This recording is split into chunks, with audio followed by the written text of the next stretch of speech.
All right, you need your notes in front of you opened up to solving two-step inequalities. This is in the back half of your packet.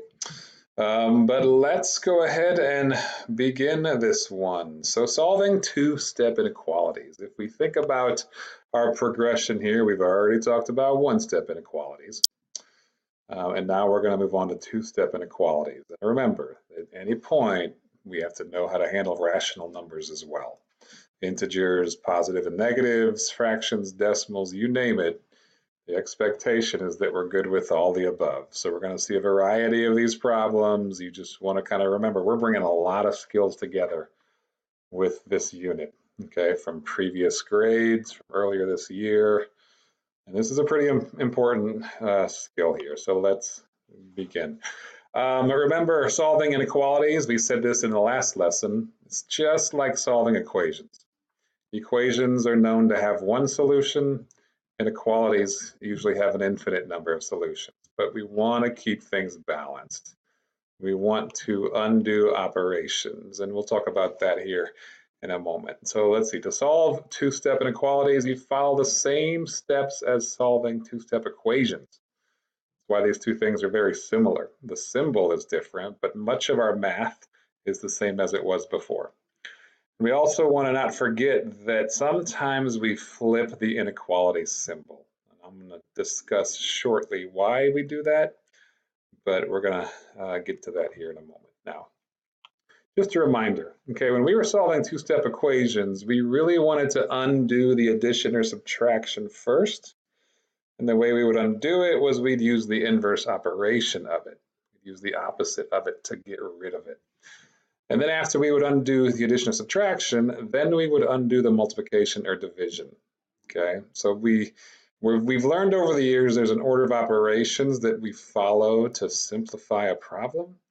Well, when we are solving for a variable, we kind of reverse those steps. So I brought this graphic back just to remind us that's why we are undoing addition and subtraction first. And then we want to get rid of multiplication or division, okay? We won't get to these, but there are ways to also undo those, okay? Those are a little bit more down the road. But that's why we're doing what we're doing here, okay? Now, the other question that comes up here is why do we flip the inequality symbol? Why do we flip the inequality symbol when we multiply or divide by a negative? Well, remember, we want to keep things balanced, okay? So I put that graphic there just to remind us. We want to keep things balanced, but when you try to keep things balanced, a lot of times you don't need to flip the symbol to make it happen. Like if I add 5 to both sides, this stands for on both sides. If I add 5 to both sides of this inequality symbol, it doesn't really change the inequality symbol because this is 9 now and this is 7. Or if I subtract something from both sides, you know, I get this, which it's still true, okay? My inequality symbols were the same. If I multiply both sides by 5, well, okay, 20 is greater than 10. You know, this is still true. If I divide both sides by 2, you know, I get 2 and 1, and that's still true. So when I add or subtract or multiply or divide by those numbers, nothing really changed. But watch what happens if I multiply by a negative or if I divide by a negative. If I multiply both of these sides by -3, that gives me this right here, -12 and -6. And this is not true. Notice -12 is actually smaller than -6. So that's why this is false. I have to switch this symbol to face that way for it to become true. So there's an instance where I have to flip my symbol. Same thing here. If I divide both sides by -1, I would get -4 being greater than -2, and that's not true. Okay, so do you see here how when I multiplied or divided by a negative, it gave me an inequality that wasn't true. And for me to make it true, I have to flip that symbol. So that's why we flip the symbol when we are multiplying or dividing by a negative number. All right, that's a big reason right there. Okay, I just kind of went over the rationale for why we do that sometimes. A lot of times things don't change, but sometimes they do, and you need to account for that with your symbol. All right, so That's a little backstory for what's going on here. Now let's go to our notes. That's kind of just covering these first two bullet points with some reminders. So if I look at number one here, solve each inequality and graph the solution on a number line. Well, if I am doing this one right here, I first want to get rid of adding 3. So I subtract 3 from both sides, and I'm left with that new inequality. And now to get the variable by itself, I want to divide both sides by 3, okay, because I want to get the n all by itself. So if I divide both sides by 3, I can show it like that, or I can use the division symbol. I get this right here, okay, n is greater than or equal to 9. I did not have to flip my symbol at all because at no point was I multiplying or dividing by a negative number. So this just leads me right to my solution set. N is greater than or equal to 9. So on my number line, I go ahead and I set it up like that. And then I want to graph this solution set. So remember, this symbol means we want to use a closed dot on 9, okay? And we want everything that is also greater than it. So our value can be 9 or anything higher.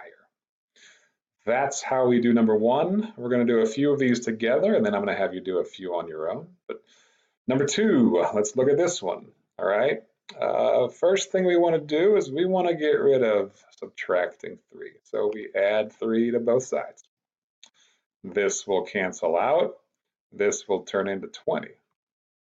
All right. So my next step is that right there. I still have negative 2 times m on the right, and I have a 20 on the left now. Now, to get the variable by itself, what must I do here? I must divide by negative 2. So that's what this is talking about now. Okay, so let's do that. Let's do that. If we divide both sides by negative 2, we would end up with just our variable over here, because the negative 2 divided by negative 2, that cancels out. That's really 1. It's kind of like there's an invisible 1 in front of there now. And this over here is negative 10, but notice we have to switch our symbol because we divided by a negative. Now, the only thing I would do at this point, just for personal preference, the variable typically goes first, okay? It goes on the left. So I just flipped these to put the variable over here. But when I do that again, you know, I kind of reversed my symbol back. But this is just personal preference. You could leave it like this if you want. But now I want to put that on a number line, and I put that there. Let me move this. There we go, negative 10. And I'm going this way, I have some negatives. Going that way, I have some smaller negatives. But if I want to graph this one, I need a closed dot on negative 10. And I want everything that is less than it or equal to it. So we're going to go this way, all right? So that's how we would look at that one, okay? Let's look at 3 and 4. We'll do these two, and then I'll pause and give you a chance to work on the next group. All right, so we want to get the y all by itself. That's the goal. Here's our inequality. We have a few things to get done with that, though, all right? So if I, first of all, want to get rid of this negative 5, well, I have to add 5 to make that happen. Okay, so I'm going to add 5 to both sides. And you'll see what this turns into. Negative 14 on the left is less than negative 2y. Well, how do I get the y by itself? I am currently multiplying it by negative 2. So we want to do the opposite. We want to divide both sides by negative 2. Now, again, you should kind of register that we're dividing by a negative here. So what happens when you divide or multiply by a negative? You flip the symbol, all right? We flip the symbol. Over there we have 7. Over here we have just the y at this point. And again, we flipped our symbol. Now again, my personal preference is to put the variable first, okay? Put it on the left. So I'm gonna write it like that. These are the same thing. And if we graph that, we're looking at y being less than 7. So we have an open dot on 7, and everything left than it is our solution set. Y can be anything less than 7, okay? And number 4, if we want to get the x all by itself, let's first of all get rid of adding 7. So let's subtract 7 from both sides. That leaves us with negative 8x on the left and a positive 8 on the right. And now to get our variable by itself, we want to get rid of multiplying it by negative 8. So we're going to divide both sides by negative 8. So what should we do with our inequality? Should we keep it or should we flip it? Well, we're dividing by a negative, and you should know that that's when we flip it. All right. So we end up with x, because these cancel out. Negative 8 divided by negative 8 is really just 1. Okay, so it's kind of like there's an invisible 1 in front of the x, but we don't have to write it. And then over here we have a negative 1. All right, so x is greater than negative 1. This was one where we had to flip our inequality because we divided by a negative number. So if I graph that down here again, I just want a number line that looks like that. And I want to put an open dot on negative 1. And I want all the numbers that are greater than that. So I want everything to its right. That is our solution set. All right, I want you to pause the screen now, and I want you to try 5 and 6 and 7 and 8 and 9 and 10. I'm going to give you a few to try, and then come back when you're done and see how you did. All right, number 5, you should have gotten an inequality of this. C is greater than 20. Notice this was one where we had to flip because we were we were multiplying both sides by negative 5. So flip your symbol. Then when we graph it, you should have got that. And number 6, we just had to solve this one. There was no flipping needed because at no point were we multiplying or dividing by a negative. So you should have gotten A is less than or equal to 15. And you should have graphed it like that. If I'm going too quickly, you always know you can pause.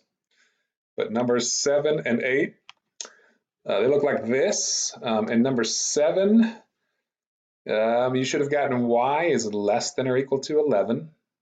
And that's one where we needed to flip the symbol because we were dividing by a negative. And this is interesting right here. Negative y is kind of like negative 1y.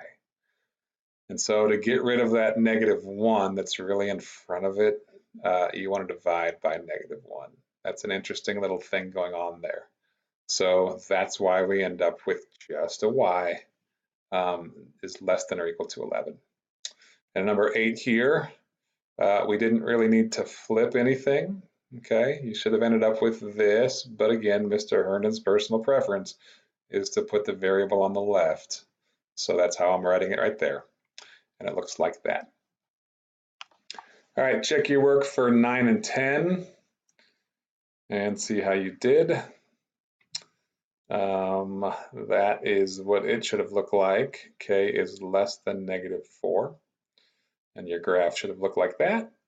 And in number 10, this is one where you would have needed to flip the symbol. And this one, they threw some fractions at you here, negative 3/4 times C. Well, the way you can get rid of a fraction is by multiplying by its reciprocal. That's why they multiply both sides by negative 4/3, because that helps cancel out your fractions. You really end up with 1 if you multiply your fractions together. So when you do that over here, you end up with 16. But there was a symbol that needed to be flipped because there was some multiplying and dividing by negatives. All right. All right. So let's talk about this next section, solutions to inequalities. Solve each inequality, then check each number that's a solution. So in this first one right here, again, we want to get the variable by itself. What we want to see here is which of these make that true. So let's go ahead and solve this first. Let's add 2 to both sides. And that gives us a new inequality of 4m is less than or equal to 32. And now I want to divide by 4 on both sides. And I end up with m is less than or equal to 8. That's where I end up. Now the question up here is which of these are true? Well, I just put check marks for which ones are true. 6 would be true. Okay, so I could put a check mark here. 7 would be true. It fits in this solution set. 8 fits in this solution set, but 9 and 10 do not. So my first 3 would be solutions here, okay? not these last two. In number 12, well, let's look at this one right here. First things first, let's get rid of that 4. So we're going to subtract 4 from both sides. And we end up with negative 4n, I still have that, is less than or equal to 12.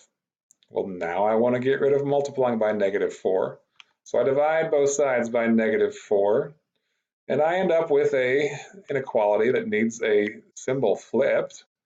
I end up with n, flip that symbol because we divided by negative, and we get negative 3 on the other side. So n is greater than or equal to negative 3. That's our solution set. So up here, the question is which one of these make this true? Well, these two do. Negative 2 and negative 3. Those are both greater than or equal to negative 3. Okay, negative 2 is greater than it, and negative 3 is the same as it. So these ones will have a check. These ones are not true because they are actually less than negative 3. That's less than negative 3, and that's less than negative 3. Try 13 and 14 on your own now and come back when you're done. All right, number 13, you should have found A is less than negative 5. So we want all the numbers that are less than negative 5. So we want negative 8, negative 7, negative 6. We do not want these last two because they are not less than negative 5. One is the same as it, and one is actually greater than it. In number 14, you should have found that R needs to be greater than or equal to negative 10. So we want all the numbers that would be able to substitute for R. Okay, and over here, if these are our options, not negative 11, that's actually less than negative 10. Negative 10 works, negative 9 works, negative 8 works, and negative 7 works. So this one had really 4 of these that should have checks or should be bubbled in. Okay, the only one that didn't work was negative 11, because that would not be true. So when you're finding solutions to inequalities, you're really substituting these values in for your variable and seeing if it is still true. And if it is, we would say, well, that's a solution. That's part of our solution set. Okay, there's that phrase again, solution set. All right, that is it. This is the end of this particular lesson. You have been a very good audience. And there's a little math humor to close out the lesson. Ha, ha, ha, funny, funny. See you later.